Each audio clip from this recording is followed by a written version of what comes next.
மற்றொரு அண்மை செய்தியை பார்த்து வருகிறோம். மதுக்கடைகளில் கூடுதல் விலைக்கு மது பாட்டில் விற்றால் நடவடிக்கை எடுக்கப்படும் என டாஸ்மாக் நிர்வாகம் தெரிவித்திருக்கிறது. விவரங்களுடன் செய்தியாளர் கோகுல் இணைந்திருக்கிறார். கோகுல், என்ன தெரிவிக்கப்பட்டிருக்கிறது? டாஸ்மாக் கடைகள்ல மது பாட்டிலுக்கு 10 ரூபாய் என கூடுதல் விலைக்கு விற்பனை செய்வதாக தொடர்ந்து புகார்கள் வந்த வண்ணம் இருக்கின்றன. புதிய அரசு பொறுப்பேற்ற பின்னரும் டாஸ்மாக் கடைகள்ல மது பாட்டிலுக்கு கூடுதல் விலைக்கு விற்பனை செய்வதாக தொடர்ந்து புகார் வந்த நிலையில டாஸ்மாக் நிர்வாகம் தற்பொழுது பணியாளருக்கு ஒரு எச்சரிக்கை விடுத்திருக்கிறது. மது பாட்டிலுக்கு கூடுதல் விலையை விற்பனை செய்யக்கூடாது என்றும் இதை கண்காணிக்கும் தவறக்கூடிய மாவட்ட மேலாளர்கள் மீதும் கடுமையான நடவடிக்கை எடுக்கப்படும் என்ற ஒரு எச்சரிக்கையை டாஸ்மாக் நிர்வாகம் விடுத்திருக்கிறது.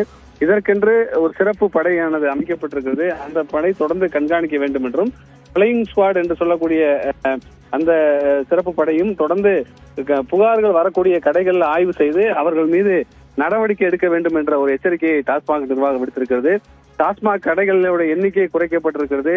அதே வேளையில 21 வயதுக்கு உட்பட்டவர்களுக்கு மது பாட்டில்கள் விற்பனை செய்யக்கூடாது என்ற உத்தரவும் பிறப்பிக்கப்பட்டிருக்கிறது.